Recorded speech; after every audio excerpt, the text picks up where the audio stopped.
இந்த மறுபடியும் 2வது தடவை திருமணம் பண்ணும்போது நான் வேண்டான்னு சொன்னேன். எனக்கு இப்போதைக்கு வேண்டாம். ஏன்னா என் தம்பி வந்து அப்போதைக்கு இப்போ திருமணம் பண்ணியிருக்கக்கூடிய அந்த பொண்ணை வந்துட்டு லவ் பண்ணிக்கிட்டு இருந்தான். அவங்க 2 பேரும் கல்யாணம் பண்ணுற மாதிரி இருந்தாங்கன்னா அண்ணனை அப்படி வச்சுட்டு நான் திருமணம் பண்ணிக்க முடியாது. ஏன்னா அண்ணன் தான் வந்து எனக்கு லைஃப் செட் பண்ணி கொடுத்தான், எல்லாமே பண்ணி கொடுத்தான். அப்படிங்கிறப்ப அண்ணனை நான் விட்டு திருமணம் பண்ணிக்கும் போது அவனுக்கும் பொண்ணு பாருங்கன்னு சொல்லிட்டு இது பண்ணேன். நான் வேண்டாம்னு சொல்லி கட்டாயப்படுத்தினேன். அப்புறம் வந்துட்டு ரொம்ப பிடிவாதப்படுத்தி இது சொந்தக்கார பொண்ணு, அது சொந்தம் இல்லாமல் வந்துட்டோம் அப்படிங்கிற மாதிரி சொல்லி ரொம்ப ஒரு எண்ணம் ரொம்ப பிடிவாதப்படுத்தினேன். அது மட்டும் இல்லாமல் உனக்கு உடம்புல குறை இருந்துச்சுன்னா சொல்லு, அவனை ஹாஸ்பிட்டலில் கூட்டிகிட்டு போய் சரி பண்ணுவோன்னு சொன்னவங்க.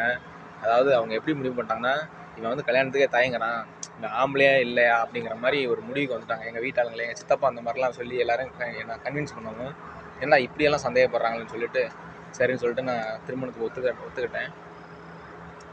ஆனால் நிச்சயதார்த்தம் நெருங்கும்போது அந்த சைட்லேருந்து அவங்க பொண்ணு சைட்லேருந்து அவங்க வீட்டு சைட்லேருந்து வேறு மாதிரி பிரச்சனைகள் ஆரம்பத்துலேருந்து உருவாக்கி விட ஆரம்பிச்சு.